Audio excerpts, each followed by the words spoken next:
Sobat e-Talk Indonesia dimanapun kalian berada, salam energi pejuang-pejuang energi. Bagaimana kabarnya hari ini? Semoga sehat selalu dan senantiasa dalam lindungan Tuhan Yang Maha Esa dalam menjalankan amanah aktivitas sehari-hari. Sobat e-Talk Indonesia, kali ini kita akan membahas tentang Power2X. Power2X merupakan sejumlah jalur konversi listrik, penyimpanan energi, dan konversi ulang yang menggunakan kelebihan daya listrik. Teknologi konversi Power2X memungkinkan pemisahan daya dari sektor kelistrikan untuk digunakan di sektor lain seperti transportasi atau bahan kimia, dan kemungkinan menggunakan daya yang telah disediakan oleh investasi tambahan dalam pembangkitan. X adalah singkatan dari elektrifikasi langsung untuk aplikasi penggunaan akhir, misalnya power to mobilitas dalam hal kendaraan listrik, power to heat atau pembawa energi dan bahan baku antara seperti hidrogen, amonia, dan metanol. Konsep Power2X mengubah energi terbarukan menjadi berbagai layanan dan pembawa energi.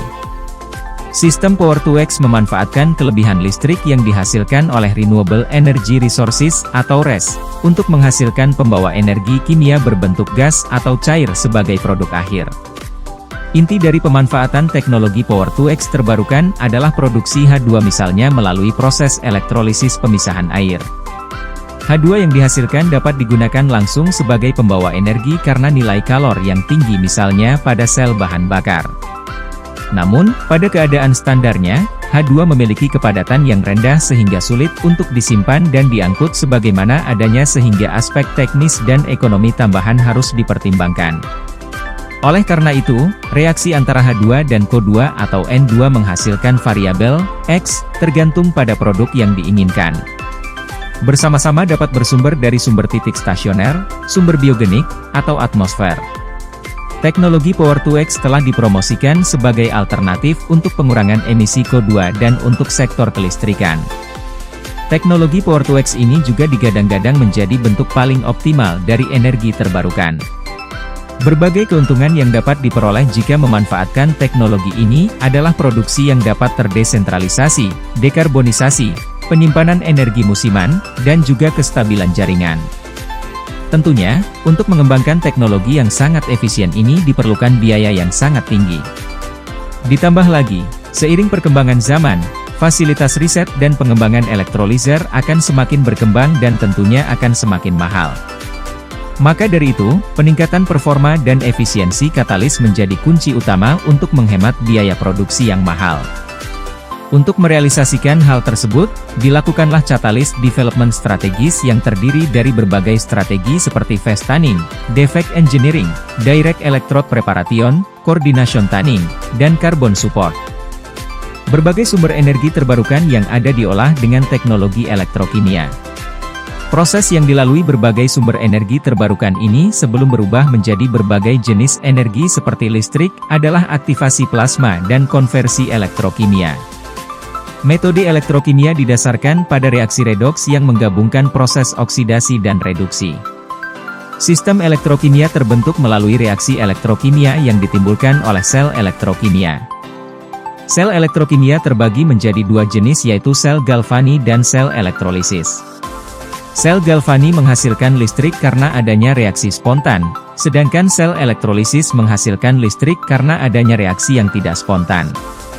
Untuk merealisasikan pengembangan teknologi ini, terdapat sebuah gerakan yang bernama Globe H2E di Australia yang menciptakan sebuah riset inovatif.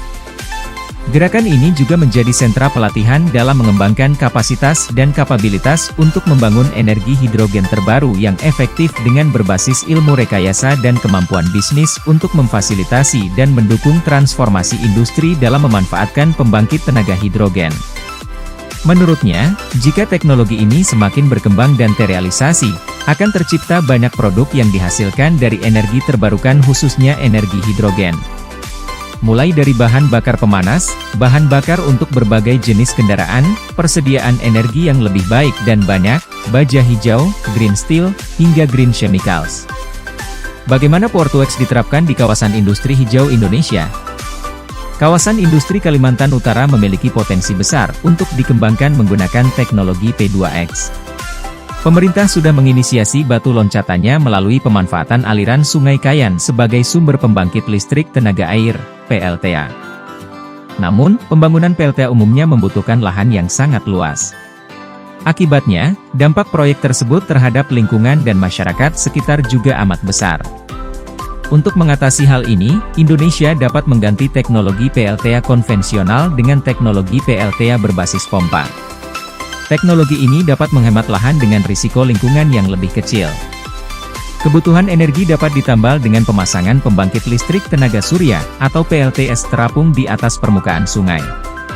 Hal ini memungkinkan karena, berdasarkan studi terbaru, potensi energi surya di Pulau Kalimantan cukup tinggi.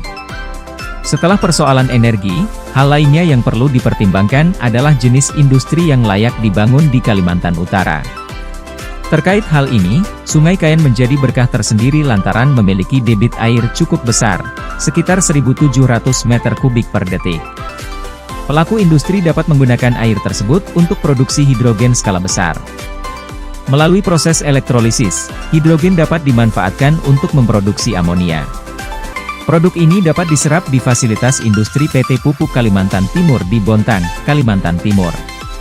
Sementara, produksi gas alam sintetik dan metanol hasil pengolahan hidrogen bisa digunakan menjadi bahan bakar hijau untuk menopang operasional kilang minyak PT Pertamina di Balikpapan, Kalimantan Utara sebagai tonggak industri hijau Indonesia. Guna membuktikan komitmen mengembangkan kawasan industri hijau di tanah air, pemerintah perlu mempertimbangkan beberapa hal berikut. Pertama, pemerintah perlu segera menyusun strategi dekarbonisasi sektor industri melalui Power2X. Penyusunan peta jalan dapat menciptakan trust di kalangan pemodal dari dalam maupun luar negeri. Peta jalan ini juga dapat menjadi strategi untuk merencanakan kawasan industri hijau tanah air di daerah-daerah lainnya, termasuk Papua. Terkait hal tersebut, Indonesia dapat belajar dari penggunaan teknologi Power2X untuk menghasilkan hidrogen hijau yang telah diterapkan di Jerman dan Jepang. Kedua, pemerintah seyogianya mendukung penelitian terkait proses elektrolisis agar biaya teknologi Power2X semakin murah. Dukungan lainnya adalah pembiayaan yang dapat ditempuh melalui kerja sama antar negara ataupun lembaga pendanaan lainnya. Nah, itulah tadi pembahasan kita tentang Power2X. Jika kalian menikmati video ini, jangan lupa untuk memberikan like dan subscribe channel kita ini. Terima kasih sudah menyimak, semoga yang sedikit ini bermanfaat dan menjadi bahan diskusi yang hangat. Salam e-Talk Indonesia. Referensi bicara energi.